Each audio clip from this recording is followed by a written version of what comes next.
Welcome back to the second in our series. Just a brief recap. Last week I tried to say something about the Bible and then went on to talk about or give a brief overview of the Bible. And if you remember, I made the comment that the Bible is essentially a sacred history. It starts in the book of Genesis with the words, "In the beginning, God." And you could put a full stop after that, because that's what the Bible's all about. God from the beginning to the very end, and everything else in between. And if we want to understand the Bible, as I said, we have to understand it as the history of God's dealing with a chosen people. This week I want to start not with Genesis, but with Exodus, the second book in the Bible. The book of Genesis, as I said last week, begins with what scholars call the prehistory, and then goes into the second section, which is the story of the patriarchs. But the story of the patriarchs ends with Joseph coming into Egypt. And then we have a period of about 400 years where nothing is said. And the book of Exodus picks up with the people of Israel in Egypt in slavery. And that story and what happens there really gives to Israel their sense of identity and meaning as the people of God.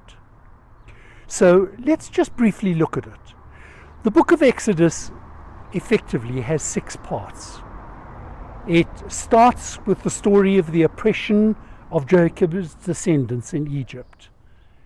Then it deals, secondly, with the early life of Moses. Then the call of Moses. Then the contest between God and Pharaoh. Then the flight from Egypt.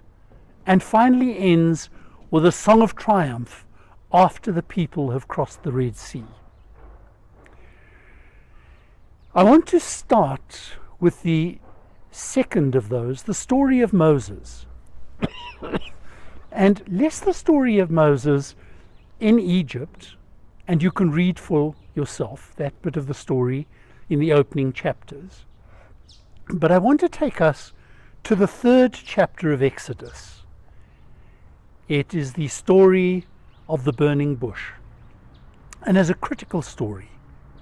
Some scholars of the extreme modern scholarship thinking, excuse me, some modern scholars would suggest that the story is not rooted in history.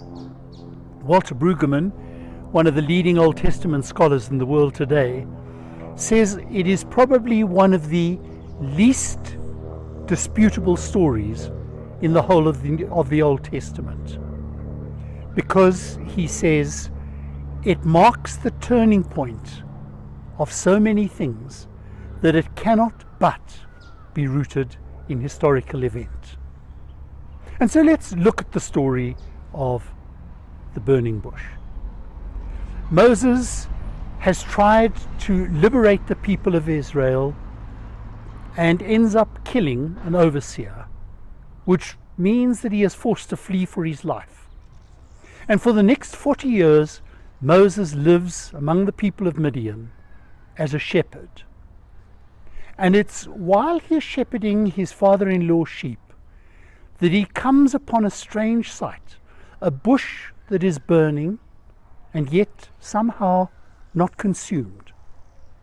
And he goes to investigate it. And as he gets close to it, he hears a voice saying to him, "Moses, Moses, take off your feet. Take off your shoes, for the ground on which you stand is holy ground." Now, just an interjection there. The reality is that if God created the world, all ground is holy ground. And every place on which we stand and every moment is holy ground. But there, in the wilderness, Moses takes off his shoes and approaches God in awe. And God speaks to Moses there and reveals himself to Moses. And the way he does so is profoundly important. Let me read you what he says. The Lord says to Moses, I have observed the misery of my people who are in Egypt. I have heard their cry on account of their taskmasters. Indeed, I know their sufferings, and I have come down to deliver them from the Egyptians and to bring them up out of that land to a good and broad land, a land flowing with milk and honey. The cry of the Israelites has come to me, and now I have seen how Egypt oppresses them, and I will send you to Pharaoh to bring my people, the Israelites, out of Egypt. Notice the words there. Everything in that story is rooted in God, in what God is saying.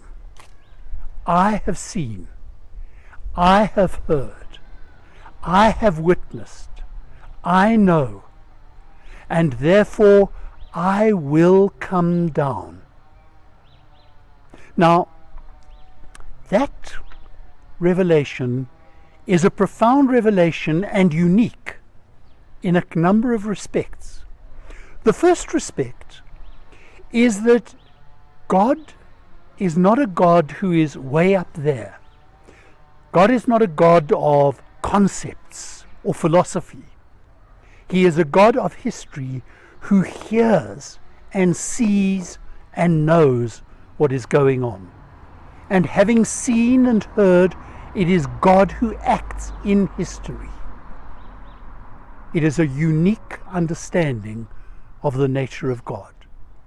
But we can take it still further, because not only is it a unique understanding of the nature of God, but it is also a unique perspective of the nature of God. Because in this particular case, it is God hearing the cry of the poor, the marginalized, and the oppressed. He is a God not so much of the powerful, but the one who takes sides against the powerful who take advantage of and oppress the poor, the needy, and the weak. It is a radically new understanding of the nature of God. We can take it further, because Moses, having been instructed to return to Egypt, immediately begins to argue against it, with good reason. He has fled from Egypt, fearing for his life, and now God wants him to go back into the lion's den? Really? But yes, that is what God asks Moses to do, to go back. And Moses immediately then raises another objection. He says, well, Lord, if I go back, what am I to say to the people? They're going to ask me, who is this God? What is his name? And what am I to say to them? And God gives Moses an answer that is a strange answer, and one that has puzzled people throughout the ages. He says to Moses, I am who I am. Or if you want to translate it slightly differently, I will be who I will be. Now, you don't need to be a rocket scientist to work out that the name I am is not a name. It is a description of who the person is, or how the person operates. It's a description perhaps of the God's authority and his power and of his existence. But it is not a name. And there is something quite deliberate in that. And it has two aspects to it. You see, in the ancient world, particularly, but still in the modern world, there is a sense in which, if I were to say, "What's your name?" Once you have given me your name, you have given me, in some small measure, an element of power. You can no longer ignore me. If I see someone walking down the street and I say, "Hello," they can choose to ignore me. If I say, "Hey you," they still can choose to ignore me. But if I say to them, "Michael," they can't ignore me, because I'm calling them by their name and they know that they are the ones being summoned. And that was certainly an ancient understanding, especially in terms of God. If you knew God's name, you had the power and the authority to call upon God, and because you knew God's name, God somehow was honor bound to answer, to respond to your call. And yet, the name that God gives to Moses gives Moses no such power. God is coming to Moses and calling Moses to obedience, not the other way around. But there is still another aspect of it that is important. Because you see, if I know your name is Michael, I can create an image and say, "There you are, that's Michael." But it's considerably more difficult to make an image and say, "That's I am." That's the verb to be. In other words, God's revelation of his name blocks what we will come across a bit later, the whole notion of idolatry, the making of false images and worshipping them. And so God appears, breaks into the world in Moses, revealing himself to Moses in a radically new way, a way that will be reflected in the nature of Israel and her relationship with God. And so Moses goes back to Egypt.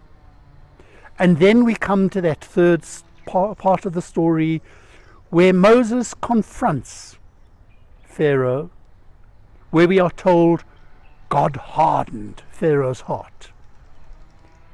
And there ensues a battle of will as to whom the people of Israel truly belong.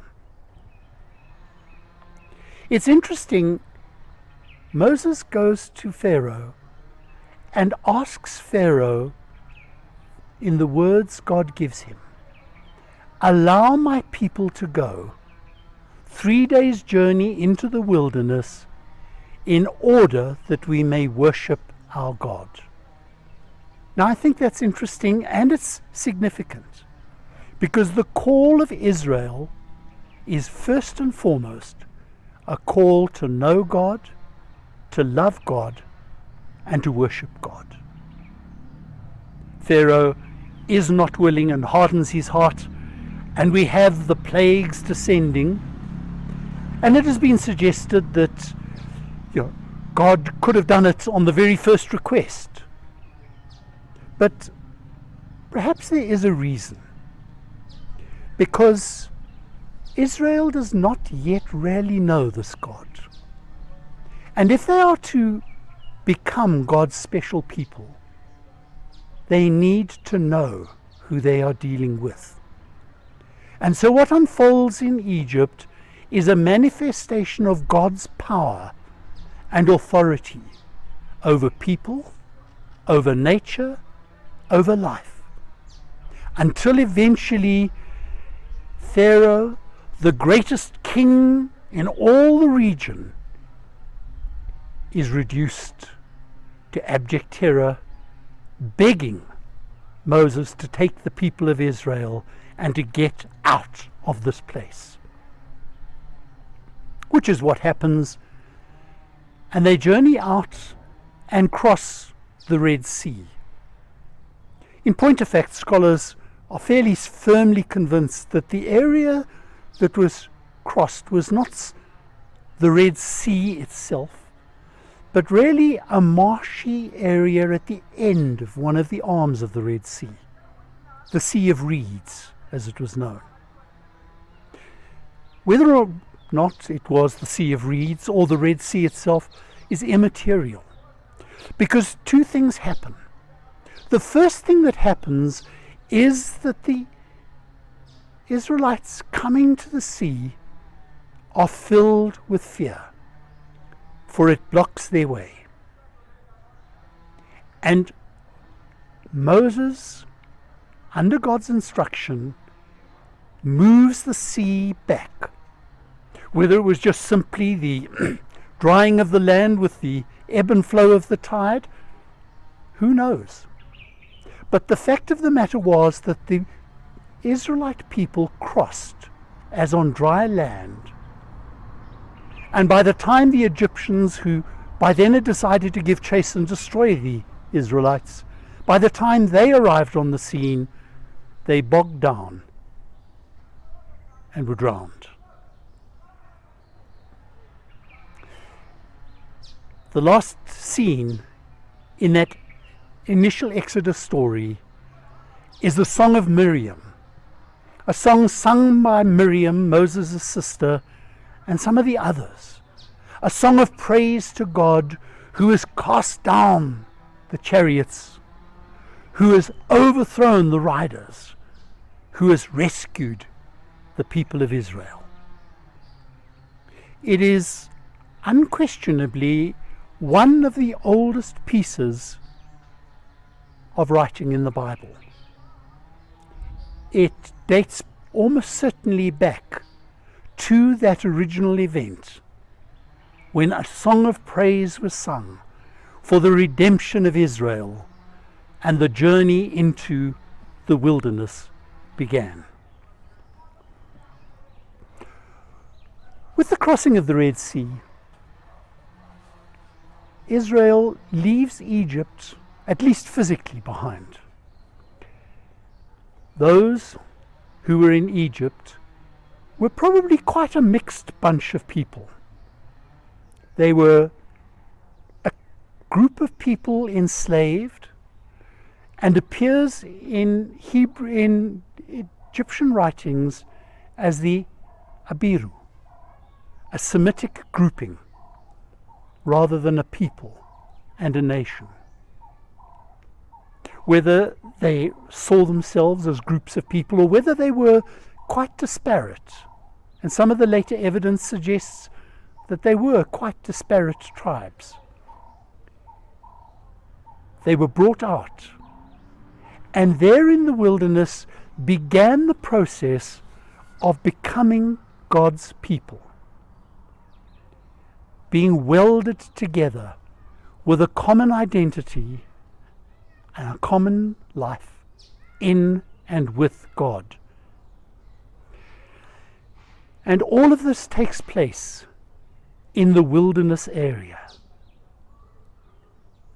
In the Exodus, in the Exodus into the wilderness, these people begin to experience God's grace. But it is not an easy time for them. It is a time of struggle with many hardships, with many uncertainties, a time of much grumbling, discontent, internal strife, rebellion against Moses, and a general lack of faith. But the story speaks of God's ongoing favor, of God's ongoing grace and gracious aid. From the very beginning, God goes before them in a pillar of cloud by day and a pillar of fire by night. It is God who leads. It is God who leads the way, showing them where to go. And it is God who takes them to those places where they will find water and food. And where there is little food, food is provided in the form of manna from heaven and in the form of quails, beyond human imagining. God comes to the people and meets their needs time and time again. And so eventually they come, after a period of time, to that place called Sinai, or Horeb, as it is called in other places. Where Sinai is, no one truly knows. There are many theories, there are many opinions, and many mountains have been identified as the possible site. What we do know is that it was after 3 months journeying. But even that doesn't help us much, because we're not aware of whether they journeyed every day, whether they journeyed in straight lines, whether they journeyed in a zigzag backwards and forwards pattern. What we do know is that after 3 months, having seen something of God at work, they come to Mount Horeb, to Sinai. And there God reveals himself to them. And there God enters into a covenant with the people of Israel. Let me say something about covenant. Covenants were very common in the ancient world, just as they are today. We no longer call them covenants.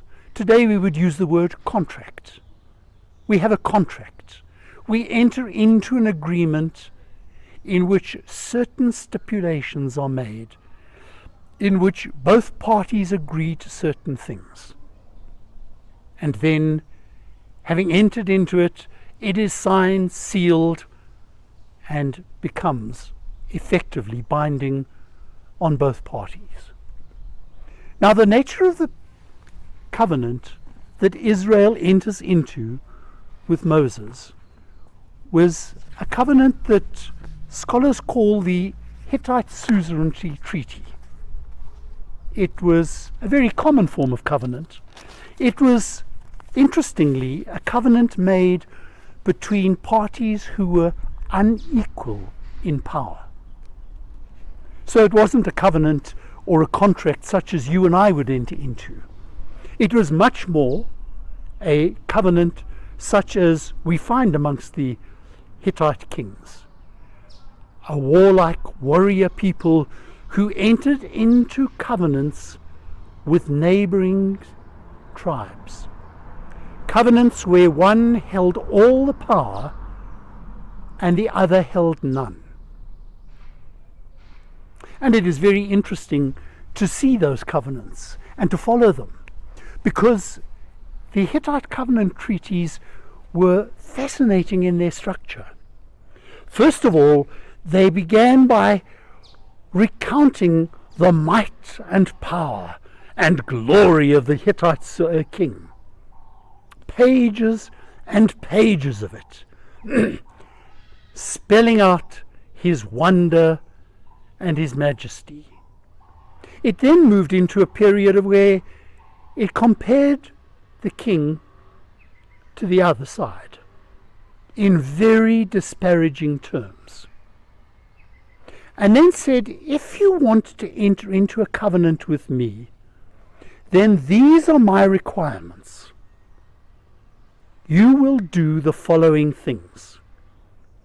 In the Hittite suzerainty treaties, probably the very first thing that was ever mentioned was the payment of tribute, or the provision of slave labor, or whatever it was. But once they had got to the list of what you will do and what you may not do, then followed a series of blessings and a series of curses. if you do not obey, I will come and wipe you out. It's as simple as that. On the other hand, if you do obey, you will live in peace and harmony and well-being, and things will go well with you. Now, if you read, and I hope you will read, Exodus chapter 19, you have exactly that kind of covenant. But it is fascinating in the way that it is structured. Because it begins, as the Hittite Suzerainty Treaty, with the statement of the one party, God. And listen to what God says to them in the beginning of chapter 20. I am the Lord your God, who brought you out of Egypt, out of the house of slavery. That's it. No long, extended extolling of his virtues.